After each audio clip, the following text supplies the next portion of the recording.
আমার ভাতিজা খুব আকর্ষণীয় ছিল এবং তাকে দেখলে আমি আবেগপ্রবণ হয়ে পড়তাম। তাকে দেখলে আমার মন কেমন জানি করত। একদিন আমি সিদ্ধান্ত নিলাম, এই সুযোগে আমি আমার ইচ্ছা পূরণ করব। আমার স্বামী কয়েকদিনের জন্য শহরের বাইরে চলে গিয়েছিলেন। সেই রাতে আমি আমার ভাতিজার ঘরে গেলাম এবং ধীরে ধীরে তার পাশে শুয়ে পড়লাম। যখন রাত গভীর হয়ে গিয়েছিল, সে আমাকে দেখে অবাক হয়ে জিজ্ঞেস করল, আমি কি চাই। আমার নাম ছিল সোনালি এবং আমি আমার শ্বশুরবাড়িতে স্বামীর সাথে সুখী ছিলাম। কিন্তু অজানা কারণে আমি আমার ভাতিজার প্রতি আকৃষ্ট হয়ে পড়েছিলাম। সে ছিল আকর্ষণীয়, যদিও আমার স্বামী আমাকে কখনো বলেনি যে তার এমন একটি ভাগ্নে আছে। আমাদের বাড়িতে একজন কাজের মেয়ে কাজ করত, আর আমি নিজেও বাড়ির কাজ করতাম।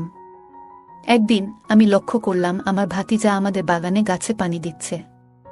সে বারবার আমার দিকে তাকাচ্ছিল।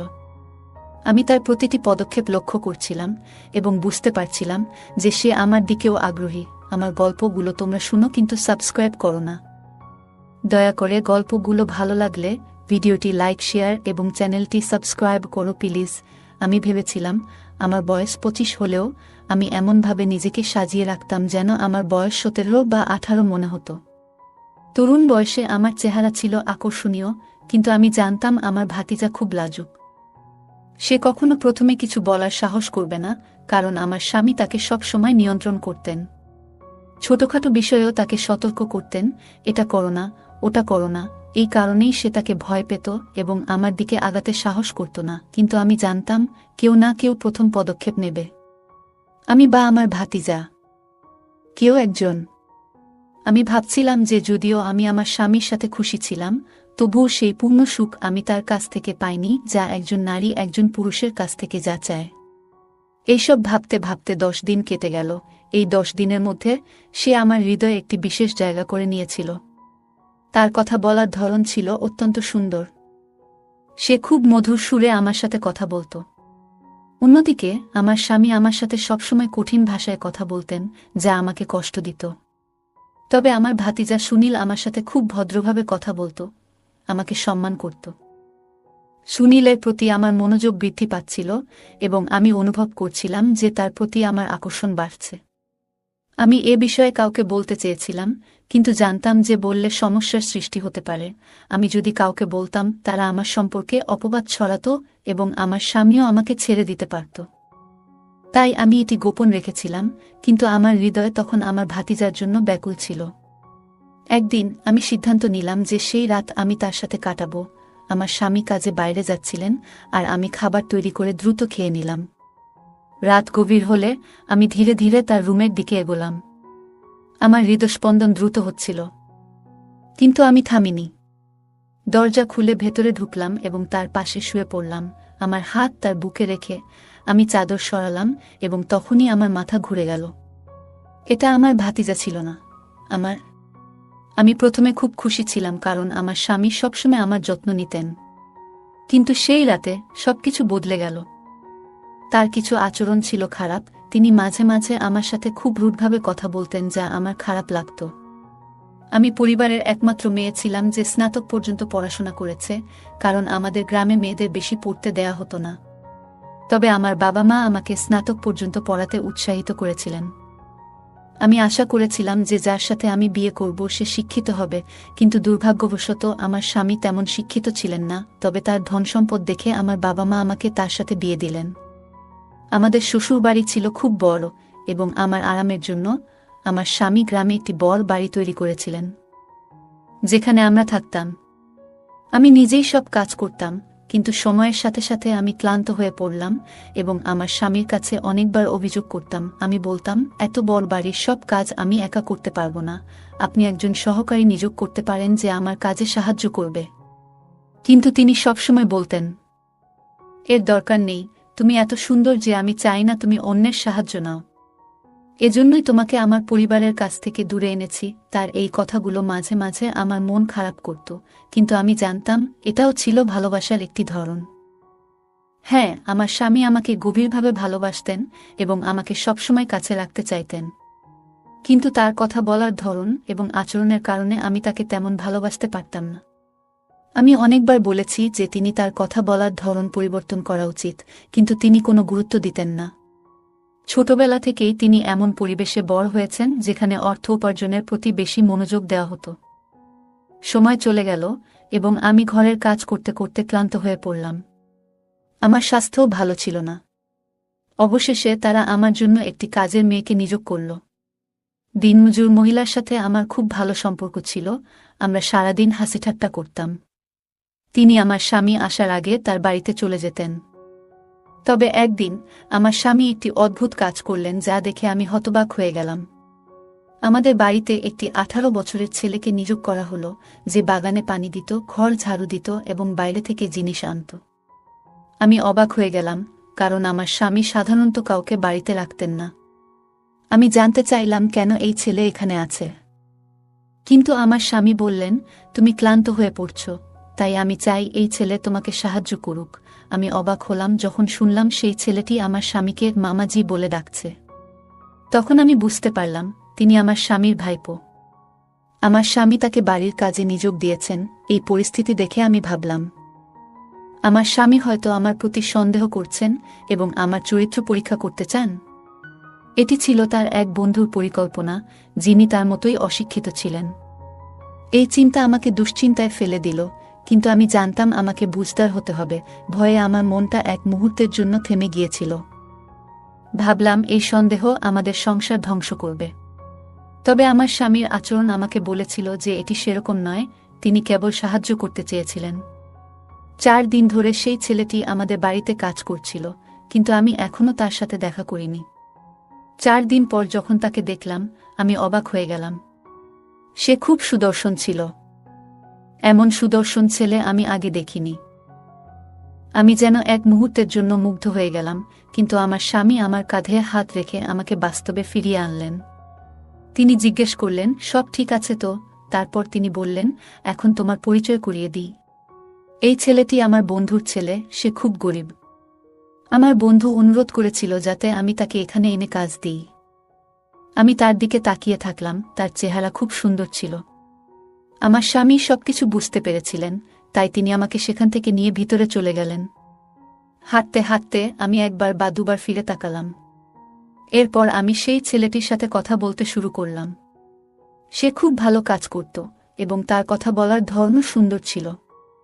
ঘটনাটি বেশ অদ্ভুত ছিল এবং সেই ছেলেটির প্রতি আমার স্বামী বিরক্ত ছিলেন, কারণ সে তার এক বিশেষ বন্ধুর ভাতিজা ছিল। প্রতি সপ্তাহে আমার স্বামীকে শহরে যেতে হতো এবং এইবারও সে শহরে চলে গেল। সেদিন আমি সিদ্ধান্ত নিলাম যে আজ আমি আমার ইচ্ছা পূরণ করব এবং রাতটি সুনীল এর সাথে কাটাব। আমি পুরো দিন সেই মুহূর্তের জন্য অপেক্ষা করছিলাম এবং রাতে ধীরে ধীরে সুনীল এর ঘরে ঢুকে তার বিছানায় শুয়ে পড়লাম। আমি তার শরীরে হাত রাখলাম। সুনীল ঘাবড়ে গিয়ে বলল, তুমি এখানে কেন? তারপর আমি তাকে আমার ভালোবাসার কথা জানালাম। আমরা সেই রাতে একসাথে অনেক সময় কাটালাম এবং মনে হলো সত্যিকারের সুখ পেলাম। অবশেষে আমি আমার রুমে ফিরে গিয়ে ক্লান্তিতে ঘুমিয়ে পড়লাম এবং সেই রাতে খুব ভালো ঘুম হলো। সকালে যখন আমার ঘুম ভাঙল, তখন আমি বেশ ভালো অনুভব করছিলাম, কিন্তু সুনীল এর মুখ দেখে মনে হলো সে খুবই অনুতপ্ত। আমার আবার ইচ্ছা হলো তার সাথে সময় কাটানোর, কিন্তু আমার স্বামী বাসায় না থাকায় সুযোগ হলো না। তবে আমি সুনীল এর রুমে গিয়ে ধীরে ধীরে তার পাশে শুয়ে পড়লাম এবং তার গায়ে হাত রাখলাম। সে সঙ্গে সঙ্গে কথা বলতে শুরু করল। আমি চাদর সরাতেই চমকে উঠলাম, কারণ সেখানে আমার 18 বছরের ভাতিজা নয়, আমার নিজের স্বামী শুয়েছিল। আমার চোখ বিস্ময়ে বড় হয়ে গেল এবং আমি ভয়ে কেঁপে উঠলাম। স্বামী রেগে গিয়ে আমার মুখে চড় মেরে বলল, তুমি কি ভেবেছিলে তুমি এটা করতে পারবে আর আমি জানব না? সুনীল আমাকে সব বলেছে গত রাতে। তিনি আরও বললেন, আমি অনেক দিন ধরে তোমার চালচলন লক্ষ্য করছিলাম। তোমার সব পরিকল্পনা আমি জানতাম। তুমি আমাকে ঠকাতে চেয়েছ। আমি এই কথা শুনে ভীষণ কষ্ট পেলাম এবং ভয়ে মরে যেতে চাইলাম, কিন্তু এটাকে স্বপ্ন মনে করে উপেক্ষা করেছিলাম। কিন্তু এখন বাস্তবতাটা আমার সামনে দাঁড়িয়েছিল। স্বামীর রাগ এবং দুঃখ তার মুখে স্পষ্ট ছিল এবং তার চোখে হতাশা এবং ক্ষোভ দেখতে পাচ্ছিলাম। তার সেই দৃষ্টিতে আমি কাঁপতে লাগলাম, মাথা ফেটে যাচ্ছিল, শ্বাস নিতে পারছিলাম না। আমার স্বামী বললেন, তুমি তোমার নিজস্ব ফাঁদে পড়েছ, তুমি শিক্ষিত হলেও ভালো মেয়েদের মতো আচরণ করনি। আমি তার হাত থেকে নিজেকে ছাড়িয়ে নিয়ে আমার রুমের দিকে দৌড়ে গেলাম, আর সে আমার পেছন পেছন আসছিল। আমি ভয়ে কাঁপছিলাম, কারণ আমি জানতাম এখন আমার সাথে কি ঘটতে যাচ্ছে। আমার স্বামী আমাকে জীবিত ছেড়ে দেবেন না, এবং এটা আমার প্রাপ্য ছিল। এত ভালো স্বামী থাকা সত্ত্বেও আমি অন্যায় করেছিলাম। শয়তানের ফাঁদে পড়ে রুমে ঢুকে দেখি তিনি কোথাও নেই। ভয়ে আমি সেখানেই থেমে গেলাম, কারণ আমার সামনে মৃত্যুর ভয় ছিল। তিনি বাইরে থেকে জোরে জোরে ডাকতে লাগলেন, তুমি যদি 5 মিনিটের মধ্যে বাইরে না আসো, তাহলে আমি তোমাকে ডিভোর্স দিয়ে দেব। এই কথা শুনে আমার মনে হলো মৃত্যুর চেয়েও খারাপ কিছু। আমি বাইরে এসে তার পায়ে পড়ে বললাম, আমাকে মাফ করে দাও। আজ থেকে আমি এমন কাজ করব না। আমি আমার আবেগের কাছে হেরে গিয়েছিলাম। সে আবার আমার মুখে থাপ্পড় মেরে বলল, তুমি খুবই অসভ্য, তোমার লজ্জা নেই। আজ তোমাকে জীবিত রেখে দেব না। তিনি একটি লাঠি নিয়ে আমাকে মারতে শুরু করলেন। আমি আমার কাজের জন্য ক্ষমা চাইতে লাগলাম, কিন্তু তিনি থামলেন না। তিনি যন্ত্রের মতো মারতে লাগলেন। এই আমার সেই স্বামী, যিনি আগে আমার জন্য জীবন দিতেন। আমার স্বামী সবসময় আমার যে কোনো সমস্যার পাশে দাঁড়াতেন এবং আমার সামান্য অসুবিধাতেও উদ্বিগ্ন হতেন। কিন্তু আজকের দিনটা আলাদা ছিল। রাগের বশে তিনি সম্পূর্ণ মেজাজ হারিয়ে ফেললেন এবং থামার কোনো লক্ষণ দেখালেন না। আমি তাকে ধাক্কা দিয়ে দূরে সরানোর চেষ্টা করছিলাম, ক্ষমা চাইছিলাম, কিন্তু তিনি কিছুতেই থামতে রাজি ছিলেন না। অবশেষে তিনি ক্লান্ত হয়ে লাঠি ফেলে দিয়ে বিছানায় বসে পড়লেন এবং আমার দিকে তাকিয়ে বললেন, আমি তোমাকে অনেক ভালোবাসি।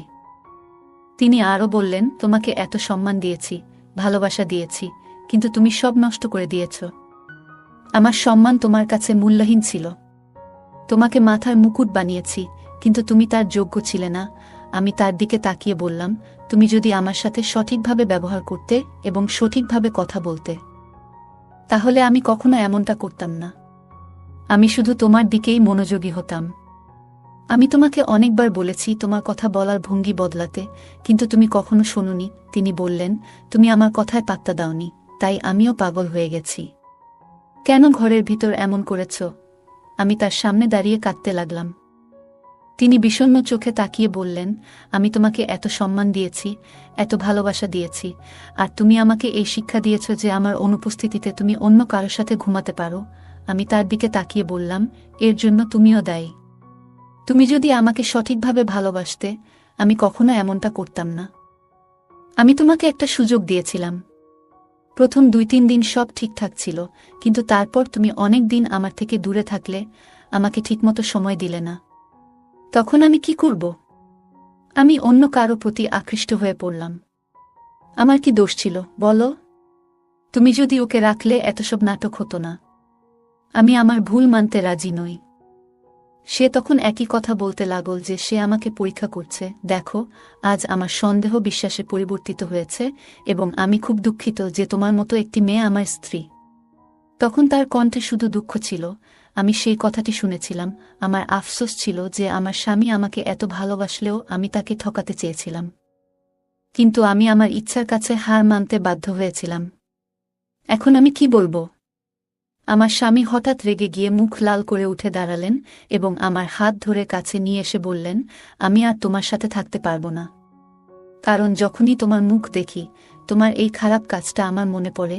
এই কষ্ট আমি সহ্য করতে পারি না। তিনি বললেন, আমি সহ্য করেছি, কিন্তু এখন আর এই কষ্ট সহ্য করতে পারি না।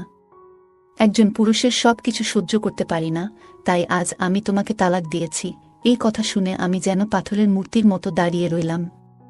3 দিন আগে আমার জীবন সুখে পরিপূর্ণ ছিল। আজ আমি সম্পূর্ণ অসহায় হয়ে মাটিতে পড়ে গিয়েছিলাম। আমার স্বামী আমাকে এমন জোরে ধাক্কা দিয়ে মাটিতে ফেলে দিয়েছিল যেভাবে আমি প্রতিদিন নিজেকে তুলে দাঁড়াতাম। যদিও এটি আমার জন্য একেবারেই ঠিক ছিল না, কারণ আমি অন্য কারো প্রতি আকৃষ্ট হয়ে পড়েছিলাম। আমার স্বামীর অনুপস্থিতিতে আমি এসব করছিলাম।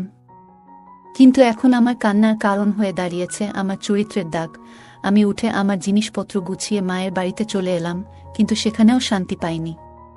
আমার স্বামী আমার পরিবারের সবাইকে সব জানিয়ে দিয়েছিল, যার ফলে আমার মা, ভাই এবং ফুফু সবাই আমার সাথে খারাপ ব্যবহার করতে শুরু করল। একসময় আমি আমার স্বামীর ঘরের রানী ছিলাম, কিন্তু আজ আমার একটি ভুল আমার জীবনকে নষ্ট করে দিয়েছে।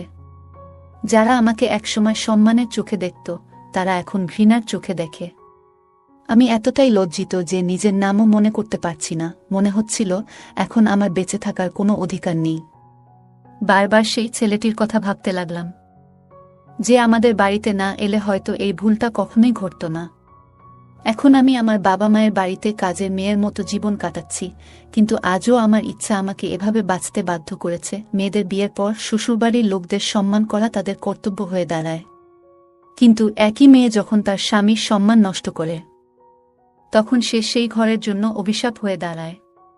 তাই বিবাহিত মেয়েদের সবসময় তাদের স্বামীর সম্মান রক্ষা করা উচিত, কারণ বিয়ের পর তারা সম্পূর্ণ অপরিচিত পরিবেশে চলে আসে। গল্পটা কেমন লাগলো জানাতে ভুলবে না। আরও মজার মজার রোমান্টিক গল্প শুনতে চাইলে ভিডিওটি লাইক, শেয়ার এবং চ্যানেলটি সাবস্ক্রাইব করতে এবং বেল আইকনটি টিপতে ভুলবে না। ধন্যবাদ।